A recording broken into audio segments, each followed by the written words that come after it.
Hi guys, tonight we step back into a time when winter was not just about chilly mornings or reaching for a thicker coat, it was a question of survival. Picture yourself standing at the edge of a medieval mountain village. The air cuts like glass, snow stretches endlessly across the peaks, crooked timber houses crouch under heavy blankets of white, and narrow lanes are no more than frozen corridors between them. Your cheeks sting, your breath turns to frost.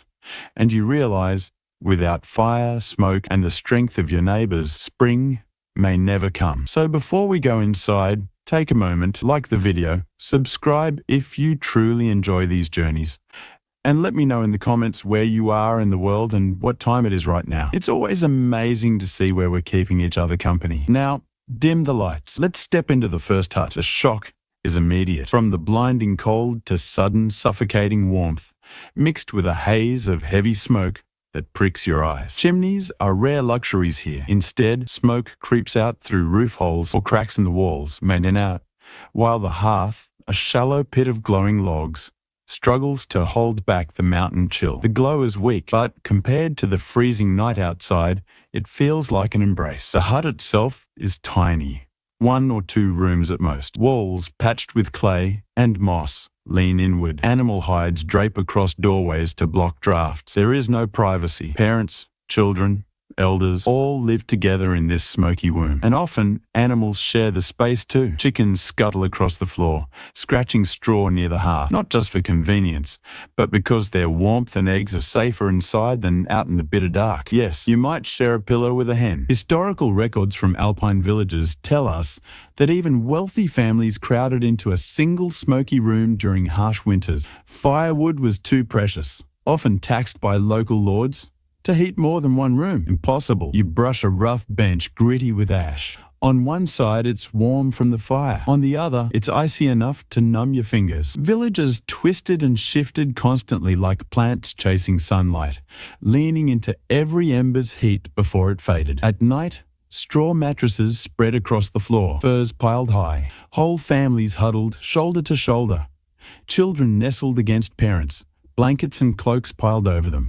The sounds were a mix of snoring men, fussing babies, and the occasional grunt from a pig in the corner. Messy, noisy, but alive, because the sound of many bodies meant survival. Look upward. Herbs dangle from the rafters, strange swaying silhouettes. Some are medicine, some are cooking, some simply mask the stench of smoke and sweat. One bunch tied with red string claims to ward off frost spirits. Believe it or not, when the snow piles higher than your door, you'll keep any charm close at hand. Your clothes soak in the heavy scents of wood, smoke, and tallow. A pot bubbles over the fire, thin broth of barley and cabbage, steam briefly cutting the haze. Heat matters more than flavor here. Every bite, every ember, every log is stretched to the last possible breath. Now, glance into a corner, a pot half buried in ashes. Inside, stones, heated by the fire. Later, wrapped in cloth, they'll be tucked into bedding. Without them, the long alpine night would be unbearable. Imagine the rhythm of this life.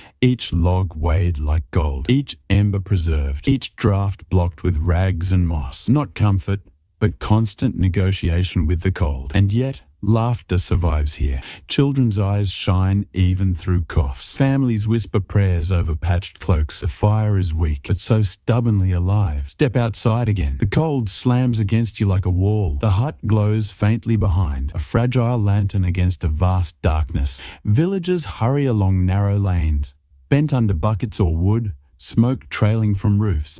Life never pauses for the weather. It simply reshapes itself. Look closer at the village itself. These clustered houses, pressed wall to wall, weren't built for beauty. They were built to endure. Tight lanes worked like shields against the wind. Scholars argue whether this compact design was deliberate climate adaptation or just necessity. But walk here and you feel it. In the center, the air softens, warmed by dozens of hearths. On the edges, the wind howls like a predator. Some rooftops even leaned toward each other, snow piling between them like a shared blanket. From above, These villages looked like jagged puzzles pressed tight, neighbors holding hands against the storm. Wooden bridges sometimes linked the upper floors of houses, so villagers could move between homes without ever stepping into the snow. Imagine winter streets alive overhead, people walking from roof to roof, carrying warmth and stories across the village. This is survival written into timber, stone, and smoke. Not grand castles, not decorated halls, but huts clustered like beating hearts against the cold. And tonight, you've stood inside them. You've smelled the smoke, heard the coughs, felt the sting of frost, and the fragile triumph of fire. Remember this, in the medieval mountains, survival was its own kind of elegance, and the hearth, the smoky, coughing, flickering hearth, was the stubborn center of it all. Dawn comes slowly in these mountains, not with bright colors, but with a pale hush, as the snow reflects the first week light. When you open your eyes inside the hut, fire is burned low. Only faint red embers glow under ash, barely alive, waiting to be coaxed back to flame. A woman kneels by the hearth, blowing gently through a reed, sparks rising, her breath almost more precious than the wood itself. Soon, the room stirs with motion. Children rub sleep from their eyes. Elders rise stiffly, and animals shuffle in corners. The day's rhythm begins, not with choice, but with necessity. Step outside. The cold bites instantly, harsher than any alarm. Your boots crunch on the packed snow, and you see villagers already at work. In the medieval mountains, survival depends on a cycle of endless chores. Every day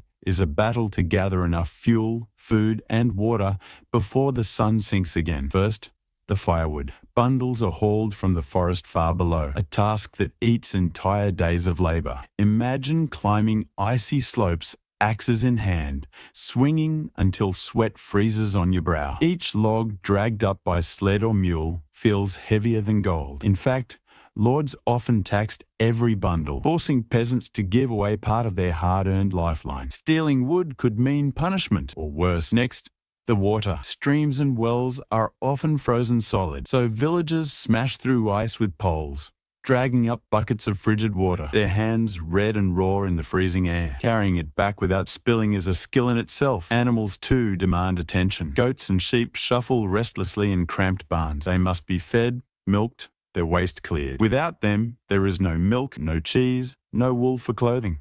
So even in snowstorms, herders tramp out to check the flocks. One slip on ice, one misstep in a drift, and survival tilts the wrong way. Inside the huts, another rhythm unfolds. Food preparation. The morning meal is not grand. Bread, if flour is left. Gruel, if not. Roots pulled from cellars. Dried beans, softened in smoky broth. Salted meat, if a family is lucky. Every scrap is rationed. A winter without planning means hunger. Look to the rafters again. You'll see strings of drying herbs, sausages, even strips of fish curled stiff in smoke. Preservation is everything. Nothing is wasted. Bones are boiled for broth. Animal fat is rendered into tallow, used for both cooking and candles. Even stale bread is ground into crumbs, mixed with water, and stretched into meals. As the day warms slightly, though warm here means only less bitter, the village comes alive. Men sharpen tools against stones, sparks snapping into the frosty air. Women spin wool by the hearth, fingers moving without pause, turning fleece into thread, thread into cloth, cloth into patchwork cloaks that might mean another winter survive. Children, they are not idle. Even the youngest carry small bundles of wood, chase chickens back inside, or fetch water in wooden pails half their size. Games are rare, and when they happen, they often blur into chores, sliding on ice, rolling snow into blocks for walls, chasing goats that slipped loose. Laughter still rings, but always against the backdrop of work. And above all, religion shapes the rhythm. The church bell echoes across the snow, calling villagers to prayer. Faith becomes a shield against despair. Candles flicker before wooden crucifixes. Prayers whispered not for wealth, but simply for endurance. Let the fire burn. Let the snow ease. Let us see the spring. Curious customs survive here. Some families scatter salt at their doorways, believing it wards off frost spirits. Others hang charms of woven straw above the hearth. One alpine record describes families walking in a circle around the hut before the first deep snow, chanting prayers to lock the warmth inside. Whether magic or faith, in a world where death is never far, these rituals matter. By afternoon, smoke plumes rise steadily from every Smoke plumes rise steadily from every hut. From a distance, the village looks like a cluster of breathing lungs, exhaling survival into the sky. Inside, pots simmer. Wool is spun.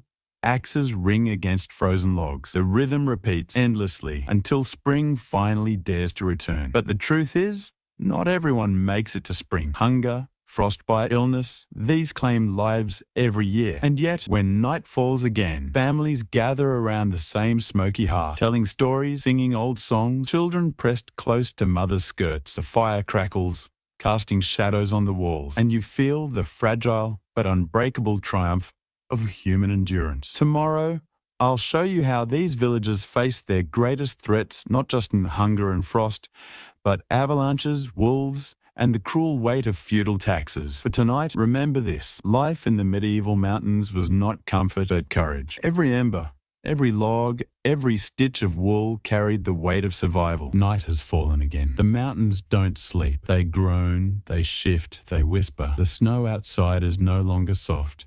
It has hardened into glass. Every step crunches like a warning. And from the forests, carried on the wind, come the howls. Wolves. They move silently over the drifts, their eyes glowing in torchlight, their breath steaming. In winter, hunger drives them closer to human settlements. You can imagine the fear when a villager opens the barn door at dawn to find only blood in the snow and silence where the goats once bleated. The men gather with spears, torches, dogs, but wolves are clever. They wait, they circle, they vanish. One weak fence, one forgotten door latch, and the village loses its lifeline. But wolves are not the only hunters here. The mountains themselves are alive with menace. Snow, when piled too deep, becomes unstable. One shout, one crack, and an avalanche thunders down the slope. Entire paths vanish. Whole huts are swallowed. The ground shakes like the wrath of God. In some chronicles, avalanches were seen as punishments for sins. Villagers prayed, lit candles, even left offerings on icy slopes, begging the mountain to stay still. And if nature doesn't claim them, men might. The feudal lord's tax collector climbs the icy roads, cloak wrapped tight, ledger in hand. He does not care that families are starving. He demands his share. Grain, firewood, wool, taken even from the hungry. The poorest are forced to give their last bread or see their land seized. Sometimes rebellion sparks. A group of peasants refuses, hides their harvest, stands against the steward. But punishment is swift. Fines, lashes, sometimes worse.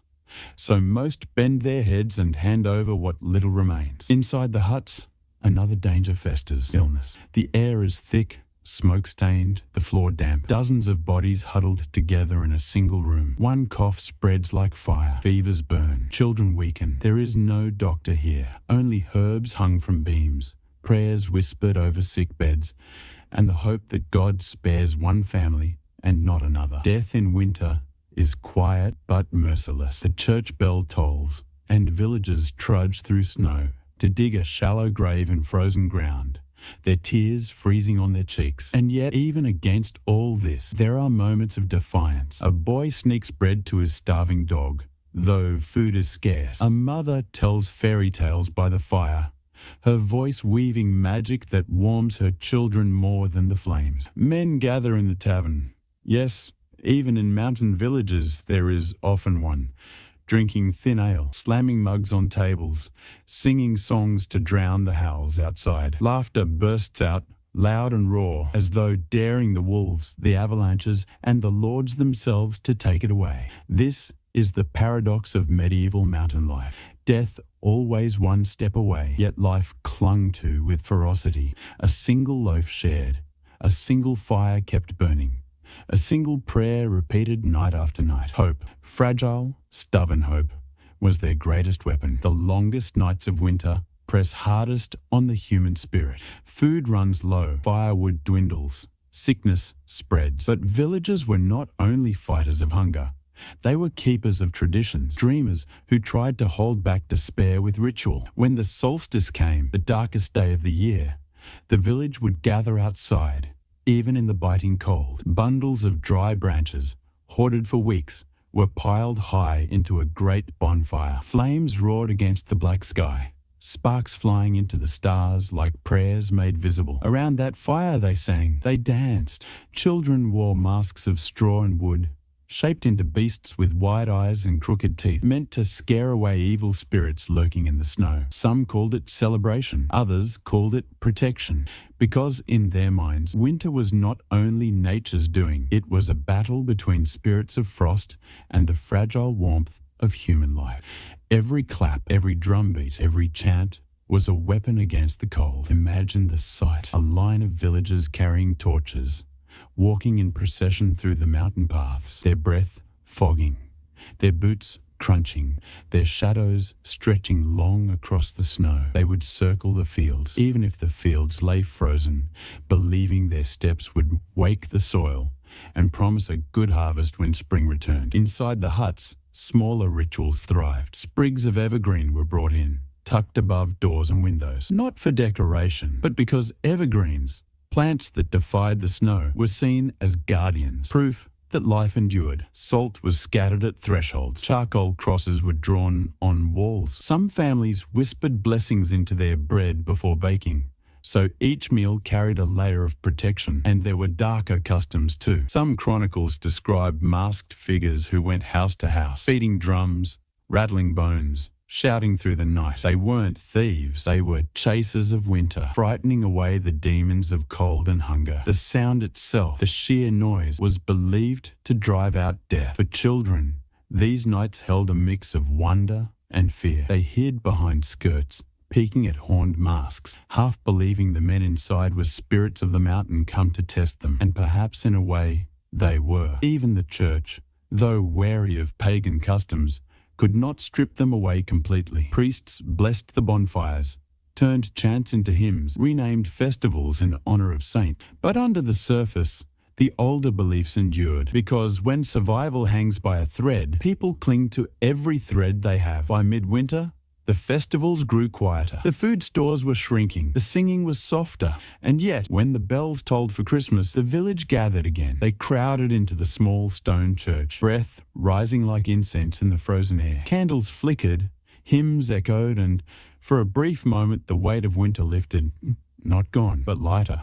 In these mountains, celebration was never just joy. It was defiance. To light fire in the darkest night was to declare, we are still here. We will endure. But not all rituals could save them. When spring was late, when hunger gnawed too deeply, darker choices emerged, sacrifices of animals, desperate prayers, even accusations of witchcraft. Fear turned neighbors against neighbors, and the village's fragile unity cracked under the pressure of survival. That is the truth of medieval mountain life. It was not only fire and song, it was also suspicion, sacrifice, and shadow. Hope and fear walked hand in hand, just like man and wolf. Tomorrow I'll take you into that darker side, the whispers of witchcraft, the fear of curses, and the strange remedies and superstitions that shaped survival in the mountains. The bonfires die down, the songs fade, and yet winter stretches on, longer, darker, hungrier. When the food runs out, when the firewood stack shrinks to nothing, fear finds a new shape. It is no longer the wolf at the door or the avalanche waiting above. It becomes the neighbor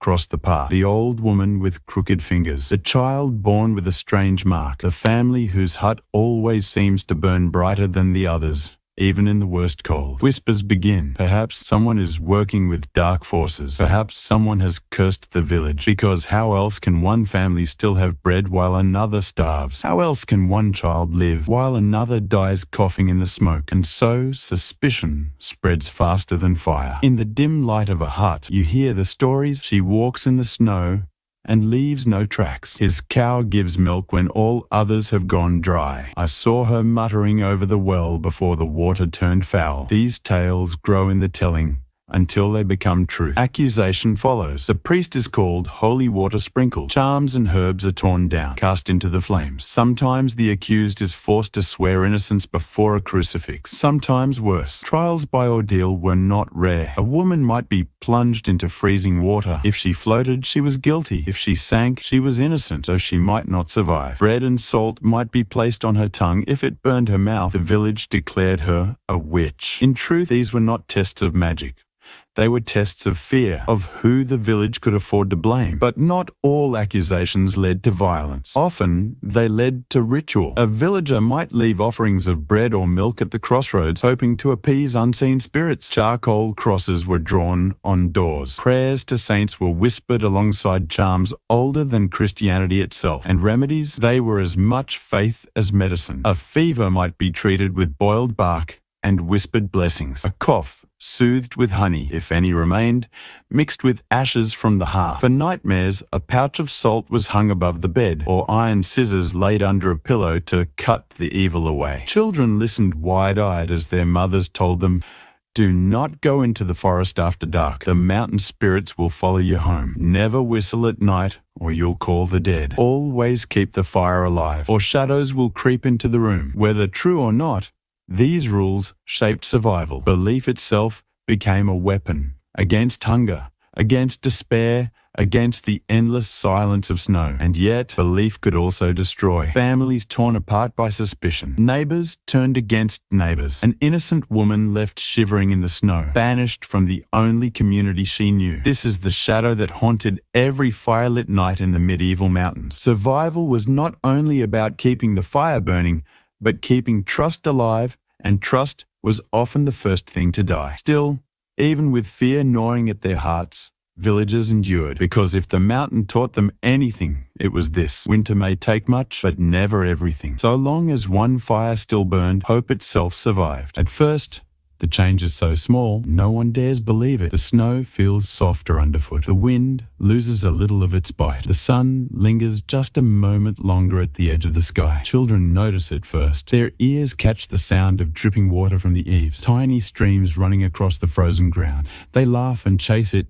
bare fingers tracing the trickle of life. It is only a drop, but to them it is a miracle. Soon the signs multiply. Birds return, ragged, thin, but alive. Their cries pierce the silence that ruled the mountains all winter. The church bell rings differently too, echoing against stone that has begun to thaw. And villagers, weary, hollow-eyed, begin to smile again. The first true feast of spring is not grand, but it feels like a banquet. Roots that survived the cellar are boiled with the very last scraps of dried meat. Herbs, long hidden under snow, are pulled fresh from thawing soil. And when milk flows again from goats and cows, children drink it like treasure.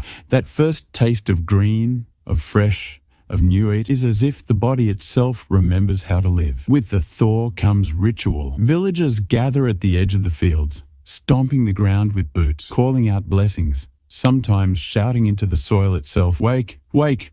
The cold is over." They throw ashes from the hearth across the fields, believing it would feed the soil with strength. Some burned straw figures of winter, human-shaped effigies tossed into fire, their smoke rising like a farewell to darkness. The church, too, claims this season. Easter processions wind through muddy streets, banners waving, hymns rising into the crisp air. Priests bless seeds, bless animals, bless the very soil. And yet, beneath the prayers to saints, older songs still stir songs of the sun, of the earth, of warmth returning. In these mountains, the old and new faiths walk hand in hand. Life quickens everywhere. Huts fling open their shutters. Wool is washed in rushing streams. Children run wild through meadows, where flowers push through melting snow. Young men and women steal away into the woods, their laughter carrying farther than it has in months. There is courtship now. Winter kept people huddled close, families pressed tight by firelight. But spring scatters them across fields and paths, and eyes meet in ways they could not under the watchful gaze of winter walls. Songs of love join songs of survival. Still, spring does not erase winter's scars. Some families remain empty, their chairs by the hearth unfilled. Graves lie fresh in the thawed soil, but the living honor the dead by planting, working, enduring, because that is what the mountain demands. No pause, no surrender, always forward.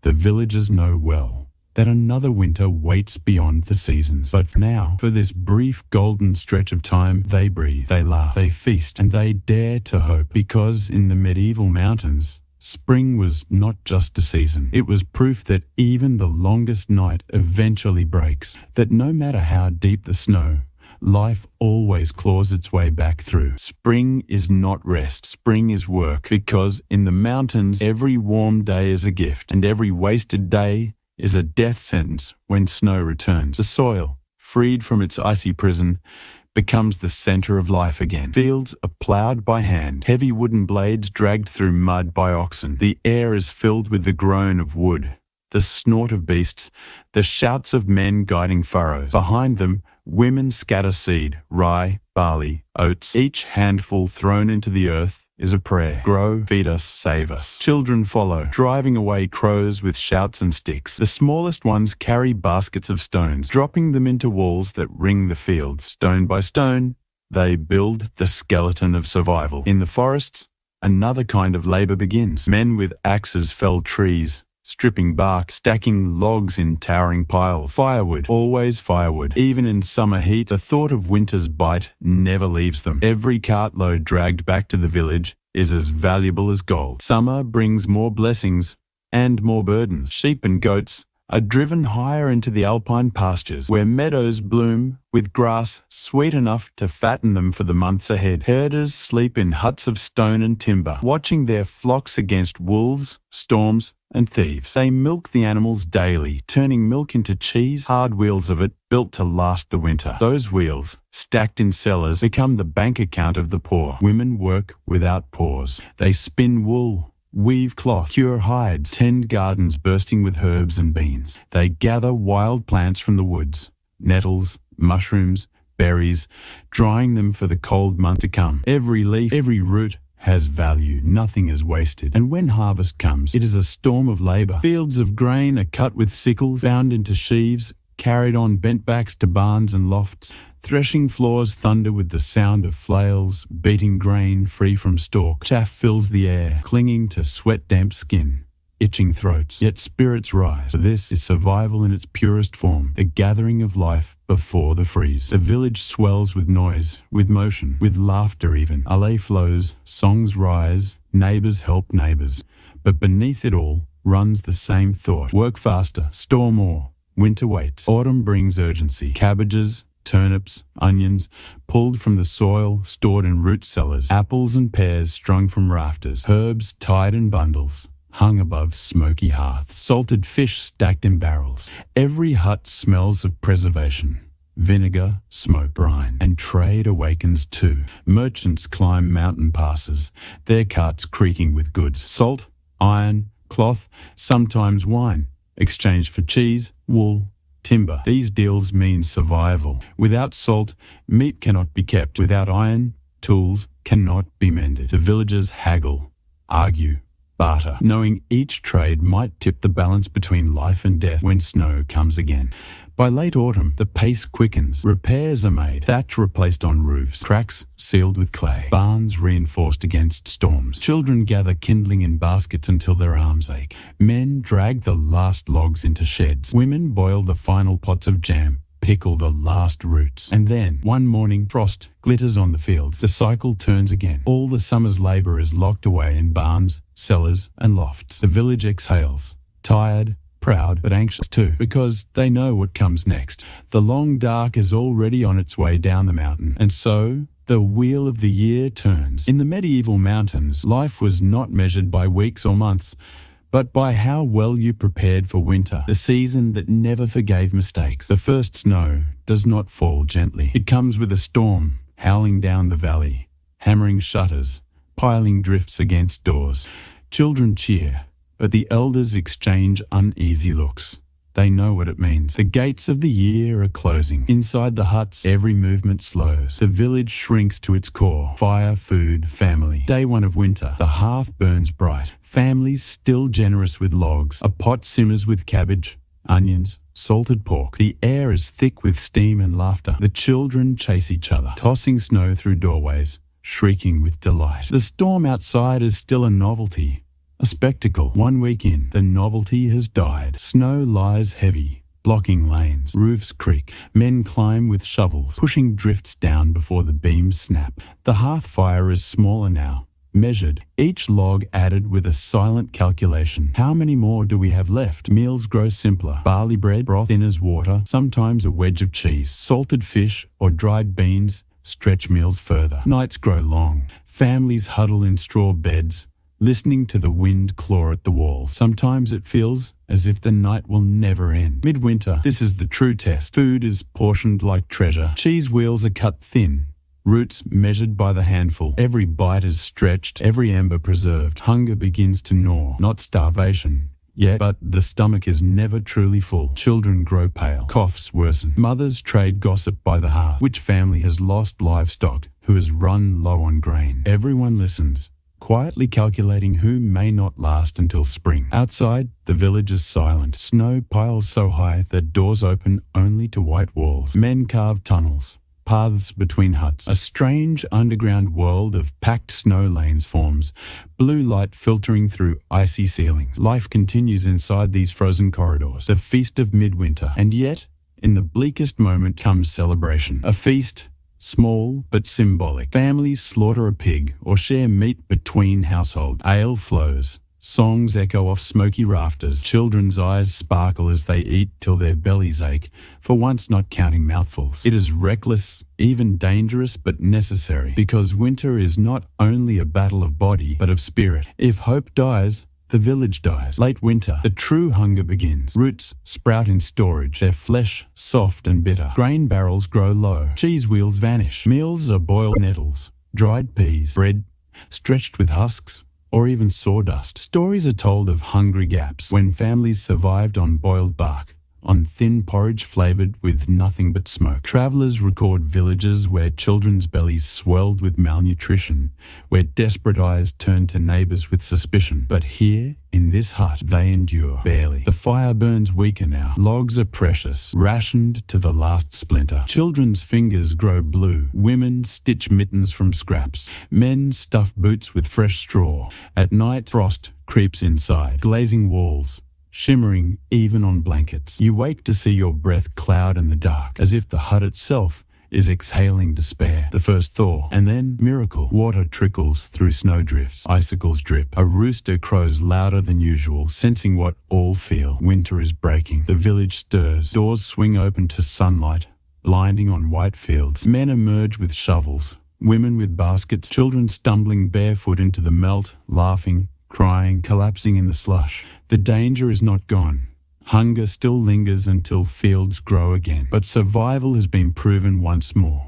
The year has turned. Winter has been endured. And that, in the medieval mountains, is no small triumph. It is the only triumph that mattered. Winter was not only a season of hunger and cold. It was also a season of spirits. The mountains groaned with snow. Forests whispered in the wind, and people believed they were not alone. The hearth rituals. Every night before the fire was banked low, the mistress of the house would cross herself, whispering words passed down from her mother. Guard this flame, O Lord. May it burn till dawn. For to wake to a cold hearth was more than inconvenience. It was omen. If the fire died, it meant death might enter the house that winter. Children were told never to spit into the flames, never to mock them. The fire was alive, sacred, a protector. Bread and salt offerings. When the storms howled fiercest, villagers placed crusts of bread or pinches of salt on their windowsills, a gift for wandering spirits. Better to feed them than anger them. Some said the offerings were for ancestors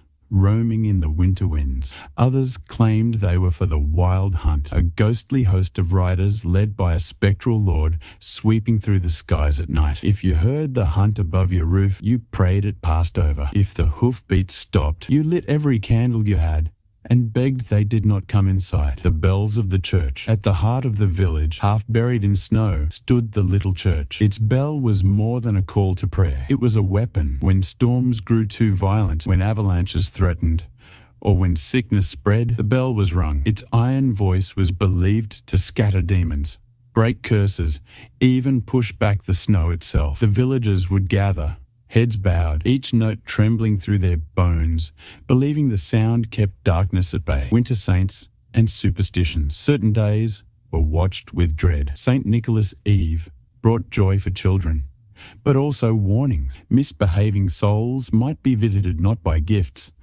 but by shadowy figures with chains. Candlemas in early February marked a turning point. If the day was bright and clear, the people groaned. It meant winter would linger. If the day was dark and stormy, they smiled, for spring was nearer. Even then, Women whispered charms into their spinning wheels.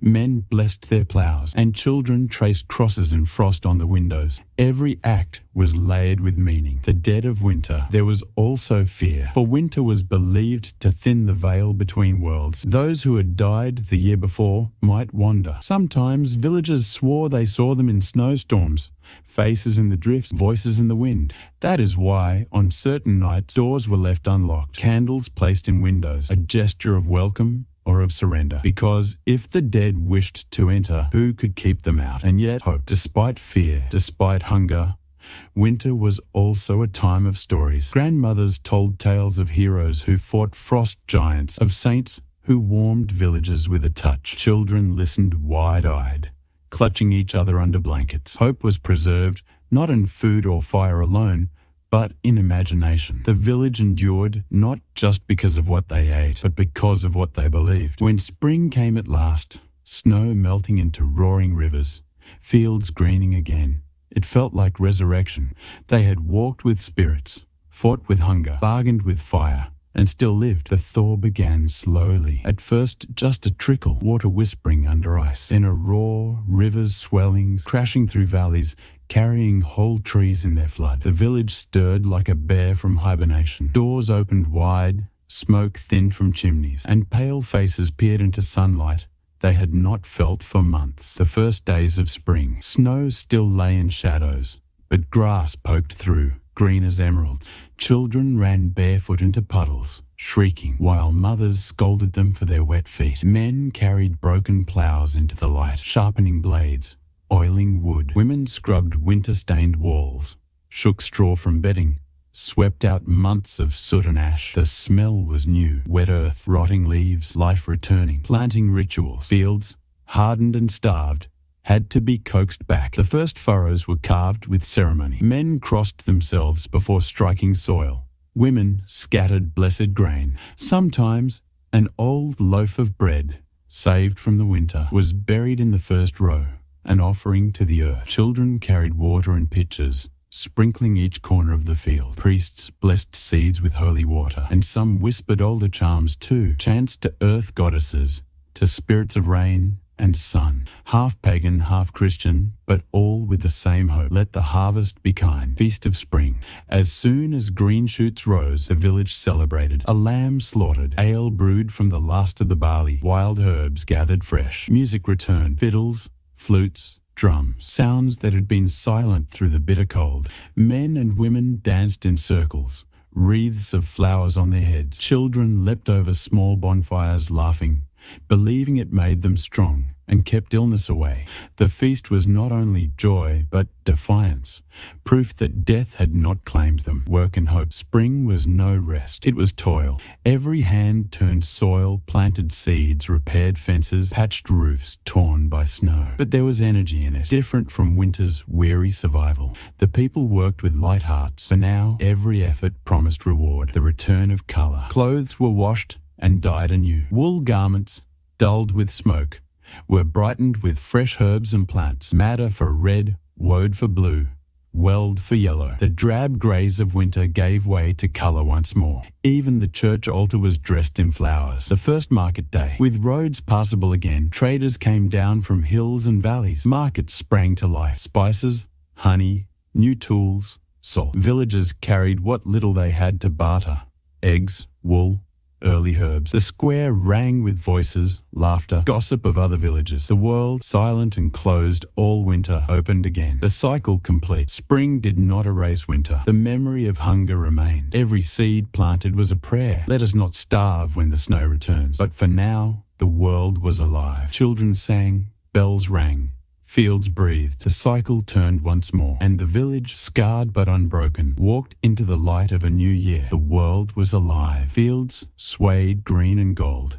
Streams sparkled clear, and the air hummed with bees. Children tumbled in tall grass. Dogs barked at butterflies, and women bent low in gardens heavy with herbs. For the first time in months, no one was hungry. Summer work. The rhythm of life shifted. Men rose before dawn, taking scythes to the meadows. The long grass had to be cut and dried for winter fodder. The sound of blades swishing through stalks filled the fields. Women followed with rakes.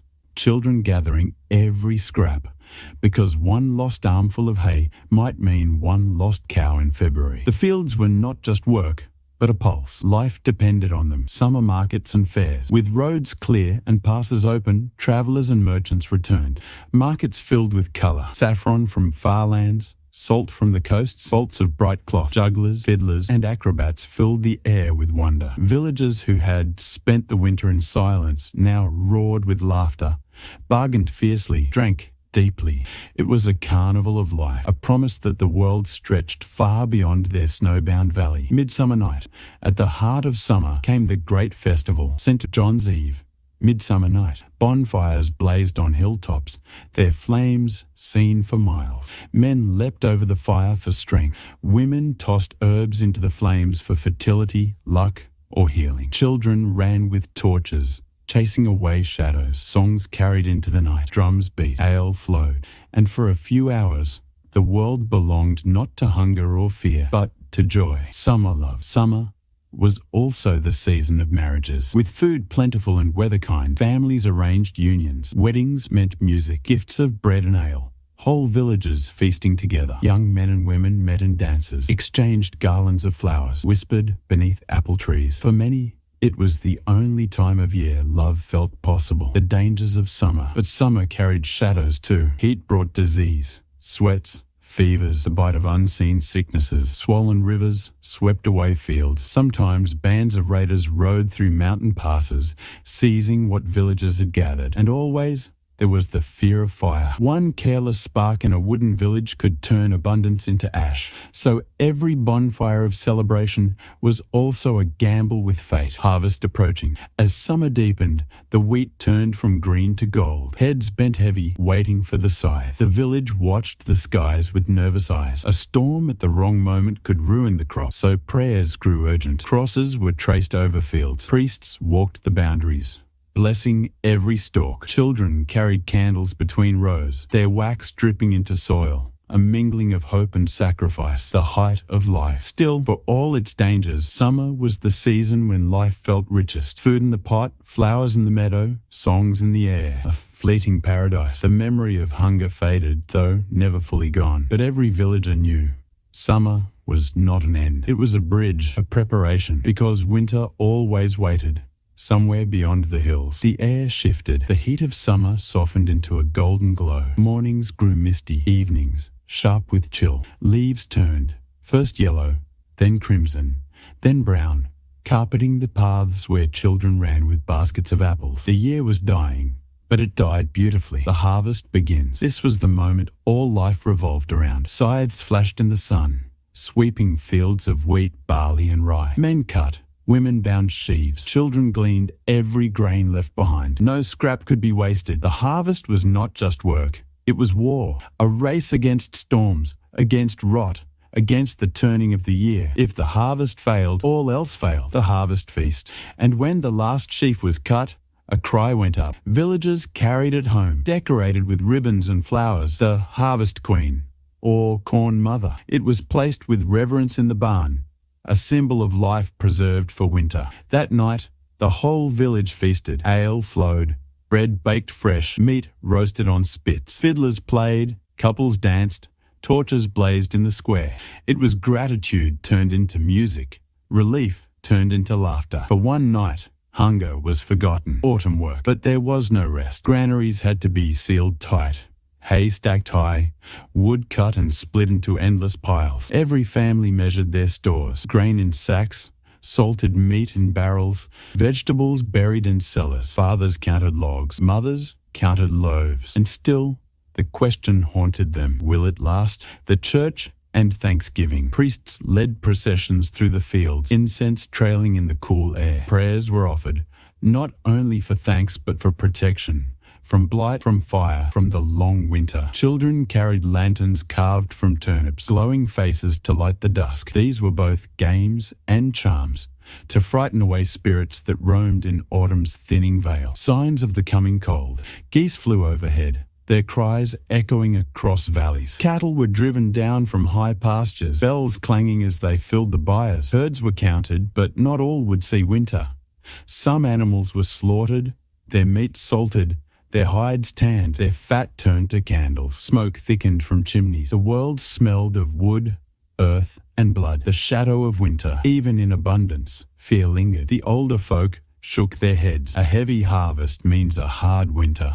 Children grew restless, uneasy with the longer nights. Women stitched fur-lined cloaks, patched boots, mended gloves. Every preparation whispered the same truth. Joy is fleeting. Winter is coming. The last fair of the year. Before the snows, traders gathered one final time. The square buzzed with barter. Wool for salt, cheese for iron, herbs for honey. Jugglers and singers filled the air with cheer. But beneath it lay urgency. Everyone stocked what they could, for soon the roads would close. By evening, the square fell silent. Only the echo of laughter lingered, like a ghost of summer. The year turns once more. And so the wheel circled back. Fields empty, barns full, firewood stacked. The village braced itself. The first frost would soon glitter on the fields, and the long test would begin again. The first frost always came silently. One evening, the fields lay dark and damp. The next morning, they glittered white beneath the pale sun. Every blade of grass was edged in silver, every roof glazed in crystal. It was beautiful, too beautiful, and the villagers looked at it not with delight but with dread. The signs in nature, birdsong faded. Frogs went quiet in the marshes. The last apples fell, bruising in the cold earth. Smoke from chimneys no longer drifted lazily. It clung heavy, refusing to rise, pressing the village into stillness. Men would step out, breath clouding in the air, and mutter, "It has begun." The last gathering. Before snow came, every hand was busy. Turnips and carrots were pulled from the earth, mud frozen to their skins. Cabbages were cut and stacked in cool cellars. Women hung herbs from rafters, the scent of thyme, rosemary, and sage filling the smoky rooms. Children gathered nuts from the forest floor, their small fingers red with cold. Even the animals sensed it. Cows lowed uneasily. Chickens huddled together. Dogs whined at doors. The shortening days. Dusk came earlier each night, shadows swallowing the lanes. Candles burned longer, tallow dripping, filling the huts with greasy smoke. Every flame mattered. Without them, the dark pressed too close. The nights were eerily still. Sometimes a wolf's howl drifted from the mountains, long and mournful. Sometimes nothing at all. Only silence so deep it made villagers hold their breath. The turning of spirit. Autumn had carried colour, music, markets. Frost ended that. Laughter grew rare. Songs quieter, faces graver. Conversations turned to calculation. How many sacks of grain? How many logs? Will it be enough? Mothers pressed blankets tighter around children. Fathers sharpened axes, splitting wood long into the night. Grandmothers whispered prayers over the hearth, crossing themselves before every meal. The first snowfall. And then, one dawn, flakes drifted silently from the sky. Not storm, not fury, just a gentle veil, laying itself across the village. Children reached out hands in wonder, but the elders shook their heads, for they knew once the snow touched ground, it would not truly leave until spring. The locking of the world. Paths blurred. Fields vanished under white. The mountains closed their passes, roads disappearing, as if the world itself had been folded away. The village was alone again, cut off, sealed into its valley, left to face the long dark with only what they had saved. The year's turning was complete. Autumn was gone. Winter had claimed its throne. His grip tightened. The snow that had fallen gently now piled into drifts taller than men. The wind no longer whispered. It screamed, clawing through shutters, shaking doors, filling chimneys with howls like the cries of the damned. Inside, the village lived in shadow. The endless night. Daylight dwindled to a pale ribbon of sun, gone before the day's work was half done. Most hours were night, black, heavy, absolute. Candles flickered low, their stubs precious. Every flame was guarded like treasure, for without fire there was no light. Children grew restless in the dark. They whispered of faces in the rafters, shapes moving just beyond the glow of the hearth. Parents hushed them, but sometimes they too stared too long into the corners. The cold within, despite the fire, cold seeped everywhere. It crept under doors, through cracks, through stones. Water froze inside buckets. Frost filmed the walls. In the mornings, breath hung heavy in the huts. Mist rising from every sleeper, as if their souls tried to escape. Blankets stiffened with ice. Even animals shivered. Cow's breath pluming in the byres. Chickens huddled silent as stones. Meals of survival. Food grew scarcer. Stews thinned until broth was little more than hot water with a scrap of bone. Roots shriveled. Cheese hardened. Salted meat turned rancid at the edges. Mothers scraped every pot, every crust, whispering apologies to hungry children. Yet hunger was endured with grim silence. To speak of it too much was dangerous, as if the very word might summon famine. The rituals of winter nights. Every long night was fought with ritual. The bell of the church was rung to scatter evil spirits from the valley. Families carved small crosses in logs before burning them.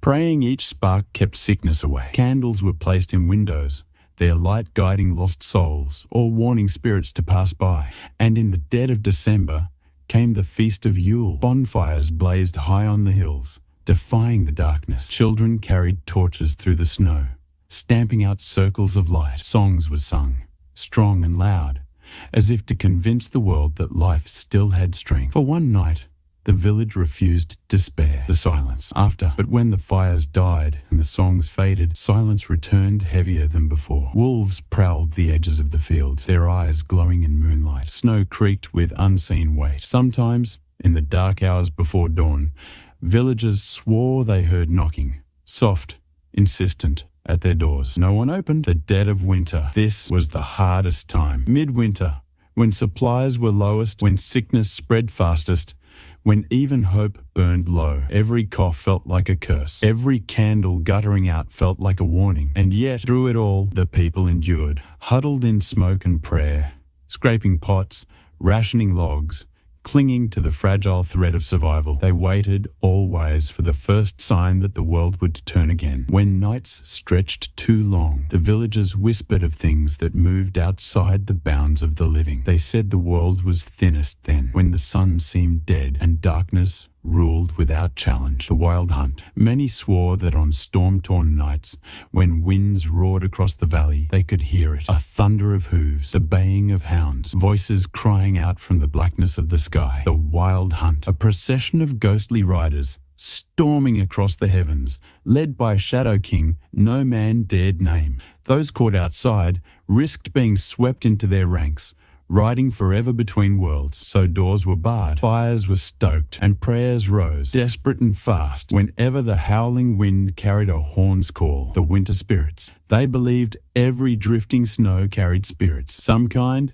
who blessed the crops if treated with respect, others cruel, who crept in cracks of doors and whispered sickness into sleepers' ears. Children were told never to whistle at night, lest a spirit hear and follow the sound inside. Salt was sprinkled on thresholds to keep dark forces out. And when frost painted strange shapes on windows, mothers pressed their palms over children's eyes, muttering, "Do not look, do not call it." The Yule visitors. Not all spirits were enemies. Some were honored guests. It was said the souls of ancestors returned in midwinter to visit hearth and home. Chairs were left empty at the table. A crust of bread, a cup of ale, set aside for the unseen. To forget this ritual was to risk angering them, bringing sorrow on the house. Thus, many nights were shared with shadows, the living and the dead breaking bread together in silence. The trial of fate. Priests thundered in sermons that these were pagan lies, tricks of the devil, but even they admitted winter tested faith. Was it God or fate or some darker force that decided who lived to see spring? And so,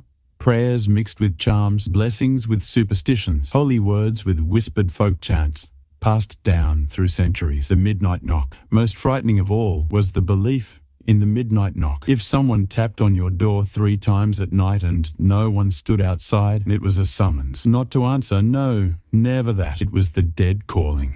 And within 3 days, someone in the household would follow. Many claimed to hear it. Few spoke of it. And every family lived in quiet dread when dogs barked suddenly at shadows, or when the wind rattled doors just a little too gently. The waiting. Through all these terrors, one truth remained. The only way out was through. Winter could not be fought, only endured. And so the people told these stories, prayed their prayers and waited, clinging to life through faith, fire, and fear. The year's deepest night had come. No stars pierced the sky. Even the moon hid her face, veiled in cloud. Inside the cottages, fires burned low, smoke clinging heavy to the rafters. Every family huddled close, eyes wide, listening. For this was the night when stories stopped being stories. The silence that wasn't silence. At first, it was only the stillness, so thick it seemed to press against the skin. But then, under it, a sound, faint, measured, knocking 3 times. Then again, no one moved. Children buried their faces in their mothers' skirts. Fathers stared at the door, jaws clenched,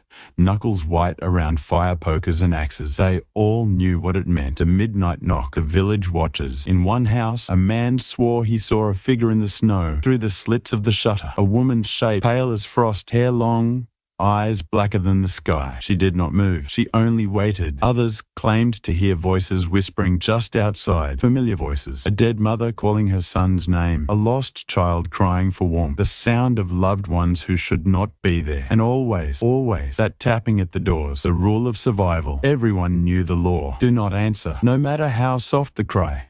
No matter how desperate the knock, no matter if it is your brother's voice you heard, not open. To open was to invite death inside. The longest hours, the night stretched endless. Knocks echoed, moved from one house to the next. Sometimes they came together, a chorus of fists on wood, as though the whole village were under siege. Dogs whimpered and scratched, some collapsing in silence as if struck by unseen hands. Children prayed. Men sweated despite the cold, and mothers rocked their little ones, whispering, "Sleep, sleep, don't listen." The last knock. Near dawn, when the first faint grey light should have touched the horizon, the knocking came once more, this time louder, heavier, as if the door itself would shatter. Then silence, not a bird, not a breath of wind, only silence. The people did not stir, they did not speak. They waited until the first crow's call cracked the morning air. Only then did they believe they had survived, but not all had. When doors were opened at last, one cottage remained closed,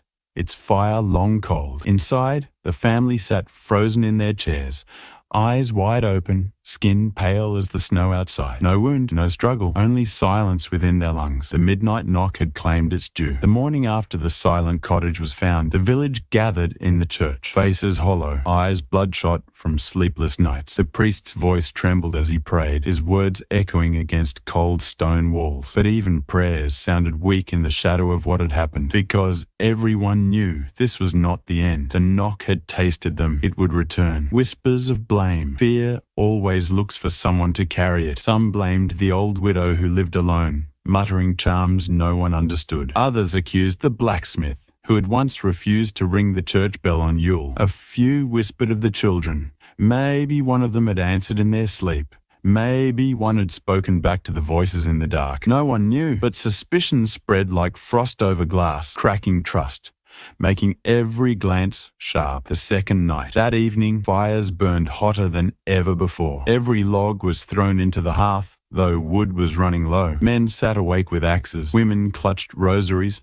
Children hid under furs. The knock came again. Soft, polite almost. 3 taps. Steady, patient. It circled the village, door to door, wall to wall. Sometimes faint, sometimes thunderous. Always 3. One boy swore he saw a pale hand press flat against his window, fingers long, nails sharp as ice. When he screamed, his mother smothered him with her shawl, hissing, "Don't answer it! Don't answer!" The temptation. As hours dragged on, the voices grew stronger. It was no longer just whispers. It was names. Every house heard them. The dead calling the living. A husband long buried asking his wife to let him in. A lost child pleading for warmth. A mother's voice, gentle, promising, "It's safe now. Just open the door." Some wept. Some shouted prayers. But one man, drunk on fear and ale, rose to his feet. "I cannot bear it," he cried, staggering to the door. "It is my boy. He calls me.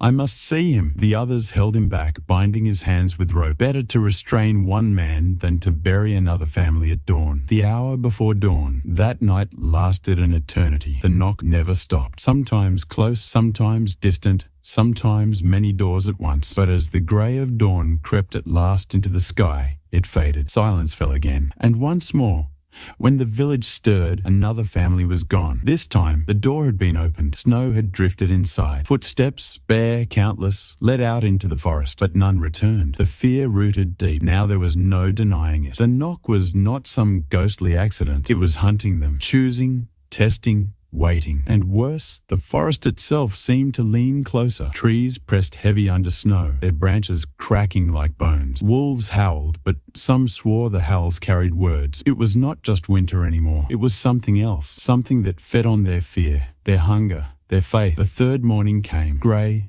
and bitter. Snowdrifts lay deep against doors. Smoke crawled low from chimneys. But one thing broke the frozen stillness: the trail. The family that had vanished left a line of prints in the snow. Bare feet, dozens of them, marching into the forest. Men, women, children. But not all from that house. Too many, far too many. The council of fear. In the church, the priest tried to forbid it. "No one goes into the woods," he said. "It is not for men to chase what belongs to shadows." But the blacksmith slammed his fist on the altar. "My sister is gone, my kin.